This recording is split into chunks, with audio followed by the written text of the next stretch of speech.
Hello,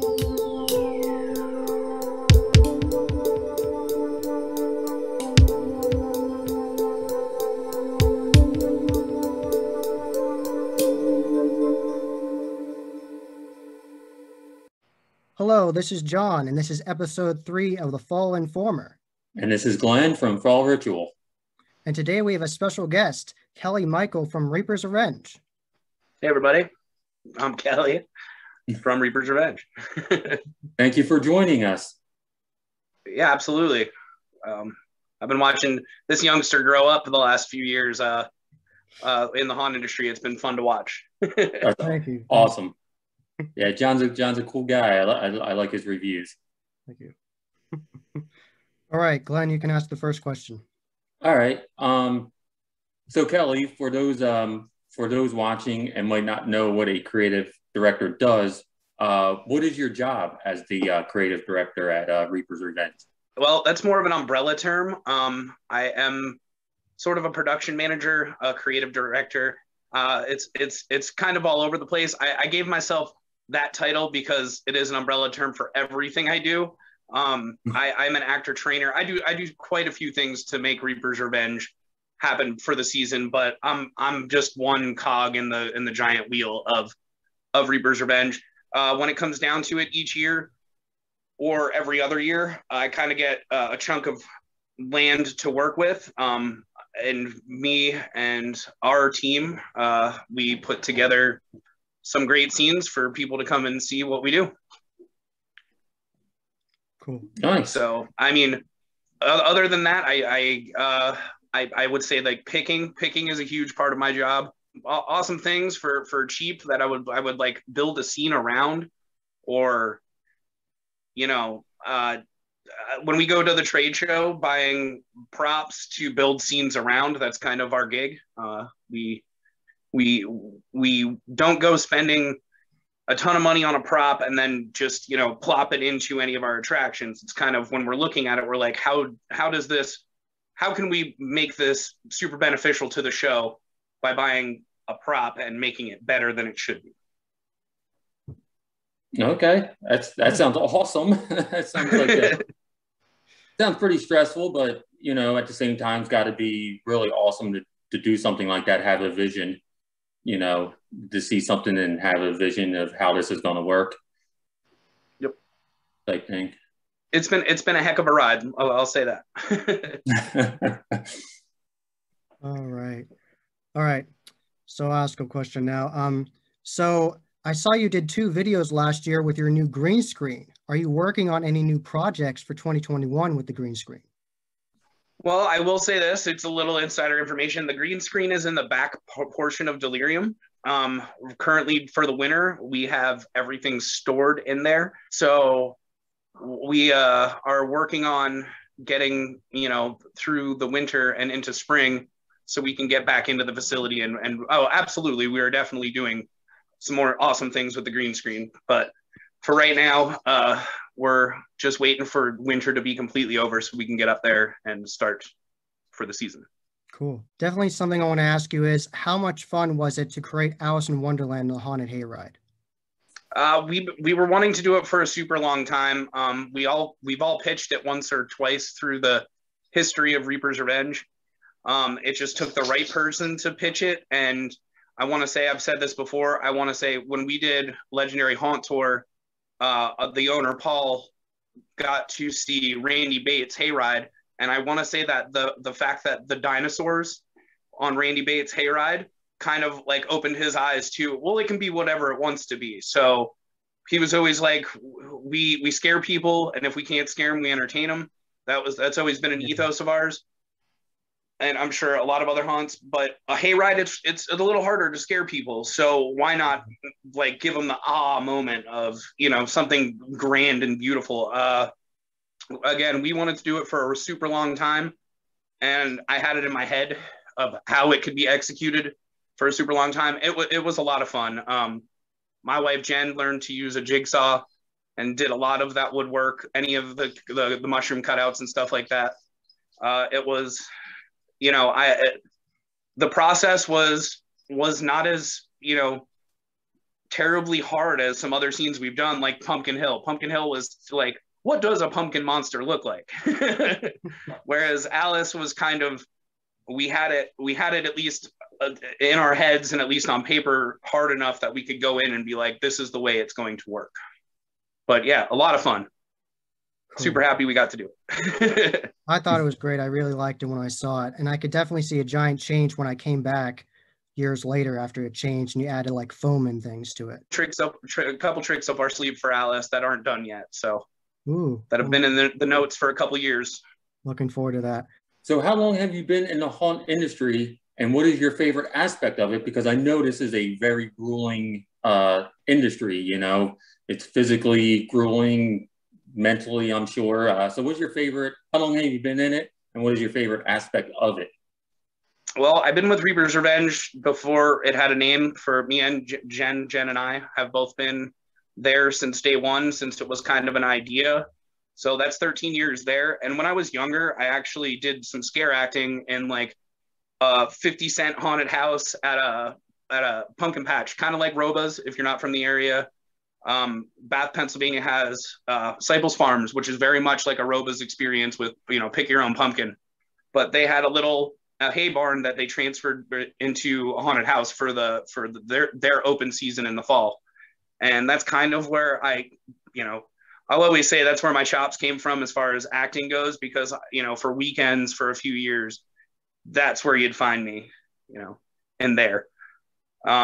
It took us a few years working at Reapers to kind of find our place in the industry and what we were really good at, because we were kind of thrust into, you know, this is going to be something, and then we didn't know how big it was going to be. And then when we found out we all had careers, we went from there and kind of found our place in the industry with what we're really good at.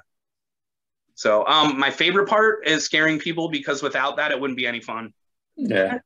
That's the bottom line. Like at the end of the day, no matter if it's stressful or grueling, if we get to scare people while we're open for the season, you know, it might not be all night, but at least for a little bit, I'm happy. One good scare gets me through a season. Nice. That's awesome. Yep. All right. You can ask another question, Glenn. You can go. All right. Well, I'll lead into this one then, since Kelley was talking about designing stuff. Do you do any graphic design, costume design, or art projects outside of Reapers? I do not. My wife Jen does. She outside of Reapers. Well, I do. Yeah, outside of Reapers. We've done quite a few escape room projects. Currently, we're working on one in Beach Lake, Pennsylvania, which is castle themed. It's like a scavenger hunt escape room. It's not your typical escape room, but that's what we've been working on, you know, here and there. I've worked on other escape rooms, and since, you know, the haunt industry, there's really no industry secrets. If anybody were to come to me about consulting or something like that, I'd be totally be free with the information of how to get somebody started doing, you know, at least in my experience and what I can offer, I'd be happy to do so. That's awesome. I love that you guys are, you guys don't just talk about like Reapers, you know, you're willing to help other haunts, you're willing to do things outside. That's really awesome to hear that you guys support the industry. In my history in doing all this, like everybody's been pretty open about the information. You know, you're either got what it takes to put on a world-class haunt, or you don't. You know, and there's a, you know, I take something from everywhere I've ever been, whether it be good or bad. There's everybody's got something.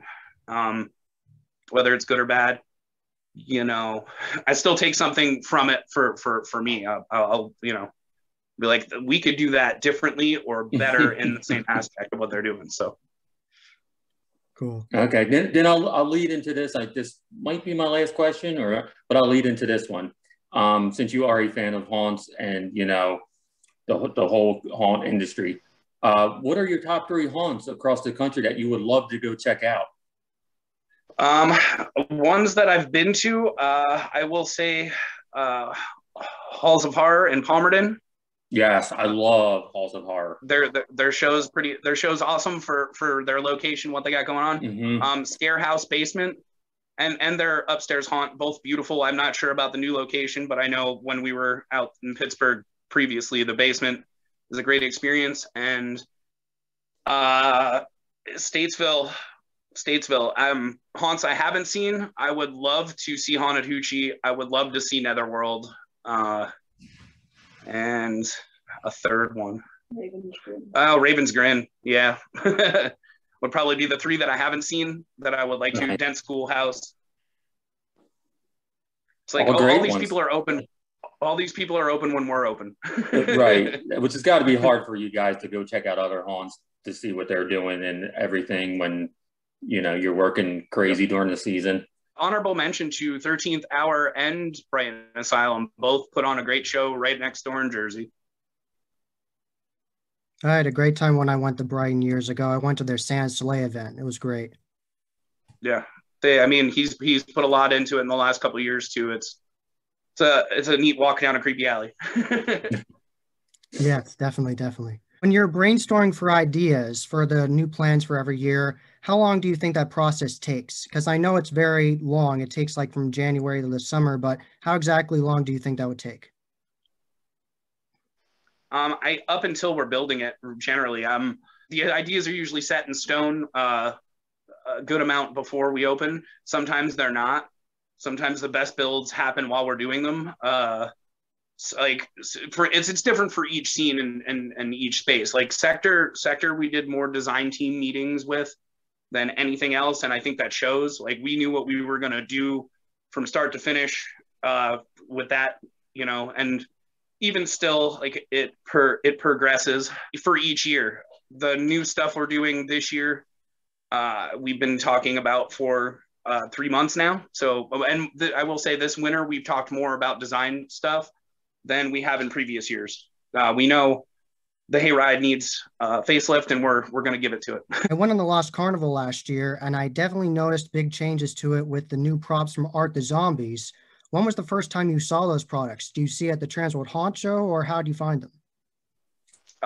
Those came from Bob at Pure Terror, but we definitely have been following Art the Zombies' work for a very long time. Yeah, I mean, before even going to the show for the first time years ago, we were like, those are cool. And then when he was ready to get rid of all of his, we were like, we will take them all. So nice. Something I definitely noticed at your haunt attraction that I really enjoy about it is your actors are stellar. I really liked how they have a good mix of being scary and funny, and they're very quick to it. I'm curious, how did you teach them, since you're actor manager, how did you teach them to master that skill? Because they are great. We do actor clinics throughout the summer. We do 3, sometimes a little less. This past year we didn't get to, but we got to hire and keep a lot of our returning actors, which is really great for us because they're molded already. They know what they're up against. With not opening pitch in Sector last year, we used some of the really good actors out of there to our benefit in Delirium and in the Carnival. The best thing I can say is that we teach know your audience. Know your audience is a huge thing that we teach. Be aware of your surroundings. Like, it's very simple stuff, but it's like stuff we pound into everyone's head from the get-go.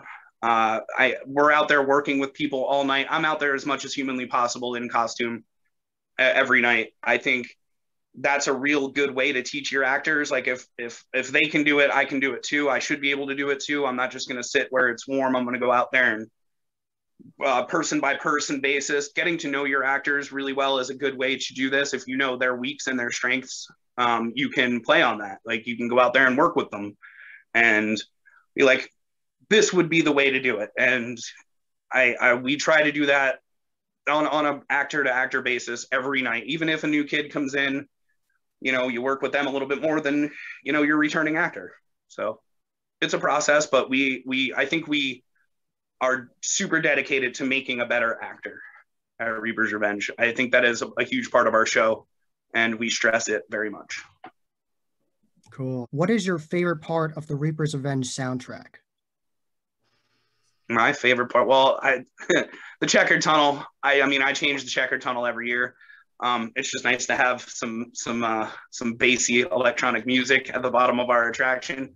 But I will say that I think the final scene's got a great soundtrack, always has. I think it's big. I mean, it's a huge sound system. I love the way that once you get shut in that building, that it hits you hard. Other highlights of the soundtrack.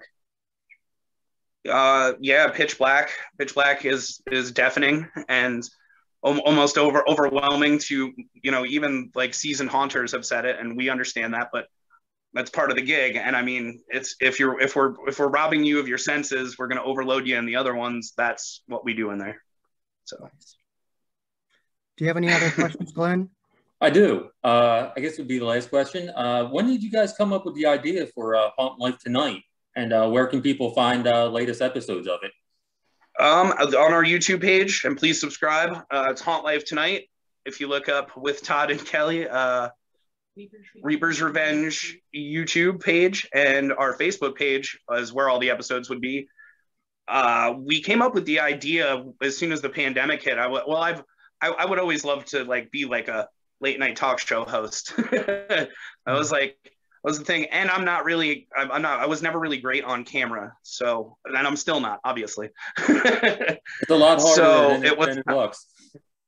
Yeah. So it was kind of a way for me to practice what I preach and get comfortable being uncomfortable in front of a camera. Cool. And I think it's helped dramatically with that. But when the pandemic hit, our owner, Paul, had a Zoom meeting with somebody, and somebody was using snap filters. And he was like, this is a great idea for a show. So it kind of developed out of that. Nice. Yeah. And you can find it on YouTube and your Facebook. Yep. Reaper's Revenge YouTube and the Reaper's Revenge Haunted Hayride Facebook page. And you can definitely talk about the giveaway you're doing. Try to get to 1,000 subscribers. Yeah. I'm not sure how close we are, but if we... there's an email address. 1,000 subscribers. Once we hit 1,000 subscribers, we are going to give a 4-pack of tickets away to anybody that has emailed us. You have to watch, I think, episode 2 of Haunt Life Tonight from the 2nd season, and that'll give you all the information you need to know. You saying this, I think we're going to probably end up putting another video up pretty soon with all the rules and regulations on that. Once we hit 1,000 subscribers, we are giving a 4-pack of tickets away for this season tour. And a backstage tour. Wow. For this season. Nice. That's definitely that's a nice prize package there. That's definitely subscribe and sign up for that, because that's a great package you're giving away. If you got going on, you want to plug? I know this is coming up on summer's got to be other than the season, summer's got to be pretty busy for you guys. Anything you want to promote? If you're looking for a job in the acting department or any of the departments, really, just pay attention to our Facebook page. We will be posting sooner than later when this summer's first actor clinic will be. Show up, bring a friend. If it's a lot of fun. I'll say that we're not just going through the basics. We're really there trying to have a good time, break people out of their shells, see what you're capable of, and go from there. I got a spot for everybody. I mean, I can work with everybody and bring them into the family, and check out our acting program on our Facebook page coming soon. Nice. Awesome. Do you guys plan on having all 5 attractions opening this year? That's what we hope. That's what we hope. Yeah. Okay. I know last year it was crazy, but I'm hoping this year is back to somewhat normal. Everything's going to be open. I really hope that not for you just guys, all haunts can just be opening at 100%. We were really happy to get open last season. I still am super pumped. Highly optimistic. We're super optimistic for opening everything up this year. That's awesome. That's taking awesome. it month by month. Yep. Well, we wish you the best. We hope that everything's open, and it's a great season for you guys. Definitely looking forward to checking it out. Definitely looking forward to the season. Out of all the characters you played at Reaper's Revenge, because I watched the recent episode where you talked to Breezy and you said you played lots of characters. I know you play puzzles, but out of all those, which would you definitely would say was your favorite, and what was the best scare you got with it? Oh, so like, so there's been at least like a good half a dozen characters that I've truly enjoyed playing. But from being a lab one doctor to puzzles, it's been again a crazy ride. But puzzles has been the most fun to play. But I've gotten better scares as a doctor because you're face to face, no makeup. Yeah, Dr. Shaky Hands was definitely like a lot of fun, and there was like a progression to it because at first I started as this wacky, loud scientist, and by the end of it, it was this very jigsaw-y, almost like quiet talking in your ear guy. So from which is a little bit more sadistic, and it like and people like when you're face to face with somebody with no makeup on, it's a whole lot different than being face to face with a mask on. And you like even as a painted faced clown, I have some restrictions where I don't feel like I can get as much said as if I was wearing the mask. But as the doctor with no makeup on at all, it was kind of freeing in that sense that you could be super sadistic and like watch people flinch and tense up, which is a lot of fun. The second year we were open, the pallet tunnel really didn't have a theme. And I wore the jumpsuit and the pickaxe with the fireman's mask. So it was My Bloody Valentine-ish, but I got called Scuba Steve a lot. So that was always fun. And yeah. Great. Oh man. Good time. It was great talking to you, Kelley. I'm very happy we had you on. Absolutely. First guest of Fall Informer. And definitely check out Reaper's Revenge. Go get part of that giveaway, subscribe to them, hit that bell. Definitely check out Kelley and Todd, and they have all kinds of fun with the filters too. Definitely look for that. So, so that was episode 3 of Fall Informer. Hope you all enjoyed, and until next time, happy hauntings. Cool. See you guys. Thank you. Thank you.